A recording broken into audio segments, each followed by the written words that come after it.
Thermal performance of school building not only impact indoor thermal comfort. A conventional Auckland school has a number of low-rise, isolated buildings with lightweight in envelopes. For these types of school building, the thermal performance of building envelope becomes the most important design factor for indoor thermal and health conditions. The three school buildings with different insulation and thermal mass in their envelopes in Avondale College are used for the comparison study.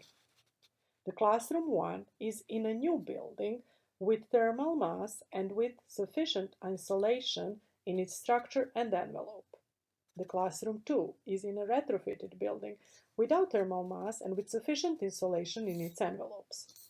And the classroom 3 is an old fabricated classroom without thermal mass and without sufficient insulation in its envelopes.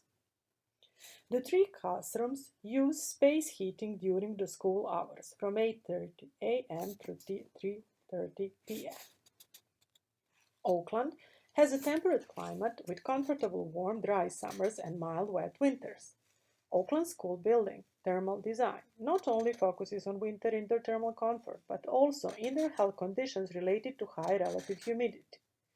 Based on the winter field study data of indoor microclimatic conditions of three classrooms with different insulation and thermal mass in their building envelopes, this study not only compares and evaluates winter indoor thermal condition, but also indoor health condition of classrooms.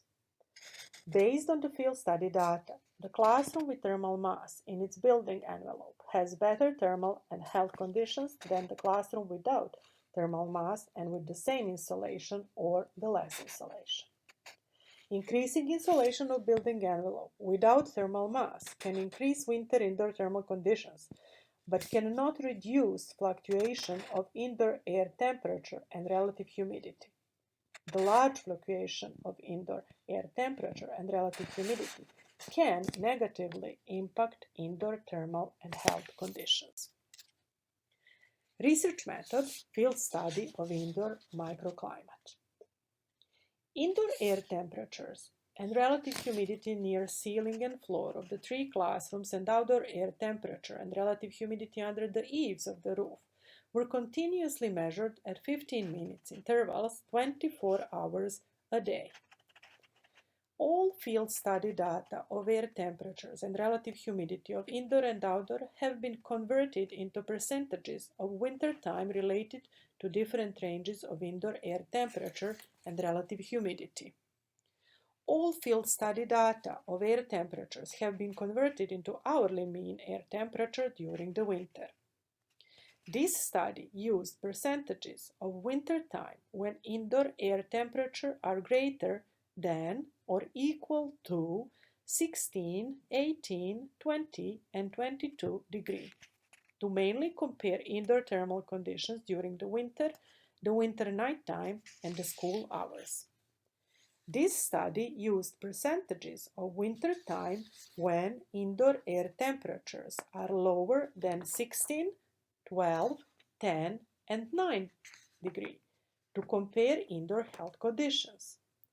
This study used indoor mean relative humidity and percentages of winter time when indoor relative humidity is greater than or equal to 60, 70, 75, 80, 90, and in the range of 40 to 60% for the purpose of comparing indoor healthy conditions.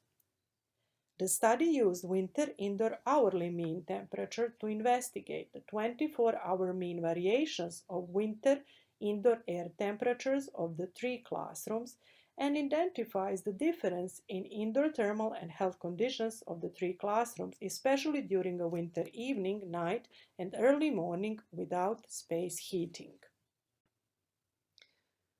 During the winter indoor mean air temperature of the classroom with thermal mass and sufficient insulation in the building envelope is 1.7 degrees higher than the retrofitted classroom without thermal and with sufficient insulation mass, and 4.1 degree higher than the prefabricated classroom without thermal mass and sufficient insulation. Percentage of winter time in the classroom with thermal mass is 34% higher than the retrofitted classroom and 59% higher than the prefabricated classroom when indoor air temperatures are greater than or equal to 18 degrees. During the winter nighttime, without space heating, indoor mean air temperature of the classroom with thermal mass is 2.8 degrees higher than classroom 2 and 4.5 degrees higher than classroom 3. Percentage of winter time in classroom 1 is 54% higher than the retrofitted classroom and 65% higher than the prefabricated classroom when indoor air temperatures are greater than or equal to 18. During the school hours, with space heating, indoor mean air temperature of the classroom with thermal mass is 0.2 degrees higher than the retrofitted classroom and 3.8 higher than the prefabricated classroom. Percentage of time in the classroom with thermal mass is 10% higher than the retrofitted classroom and 53% higher than the prefabricated classroom when indoor air temperatures are greater than or equal to 18 degrees. Increasing installations and adding thermal mass in the school building envelope not only can improve indoor mean air temperature but also significantly increase the percentage of winter time when indoor mean air temperature meet the minimum requirements for indoor thermal comfort and healthy conditions. Indoor air temperatures of the classroom with thermal mass are more stable than the retrofitted classroom and the prefabricated classroom without thermal mass during the winter time. Large fluctuation can cause very low indoor air temperatures during the winter evening, night, and early morning before the school hours.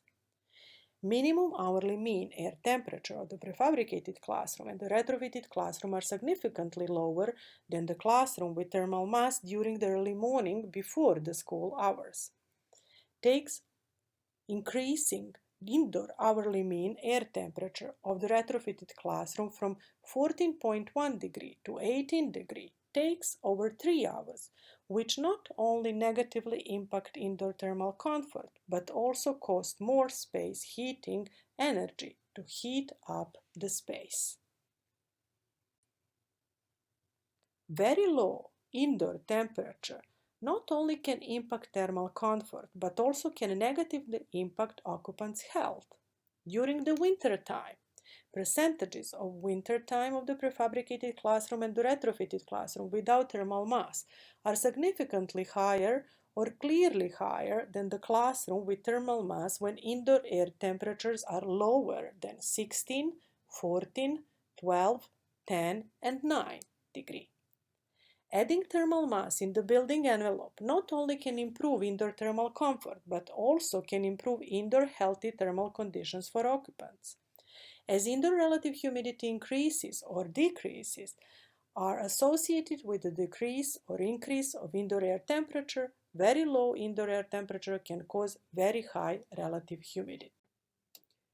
As shown in Table 3, sufficient insulation in the school building envelope can increase winter indoor mean air temperature and decrease winter indoor mean relative humidity. Adding thermal mass in the building envelope not only decrease winter indoor mean relative humidity, but also increase winter time when indoor relative humidity is in the range of 40 to 60%, which can improve indoor health conditions.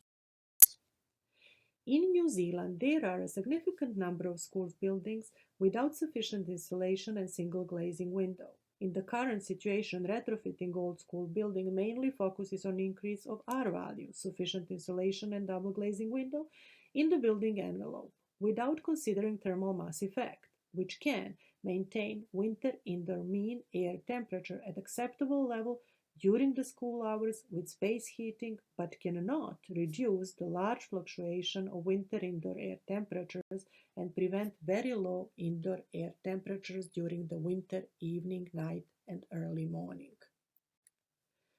The classroom with thermal mass in the building envelope has a lower percentage of winter time than the classroom without thermal mass when indoor relative humidity is greater than or equal to 60%, 70, 75, and 80%. For the future school development, adding thermal mass in the school building envelope with sufficient insulation and double glazing window is very important for winter indoor thermal comfort conditions, indoor healthy conditions, and energy efficiency of space heating under a temperate climate with a mild and wet winter. Thank you very much.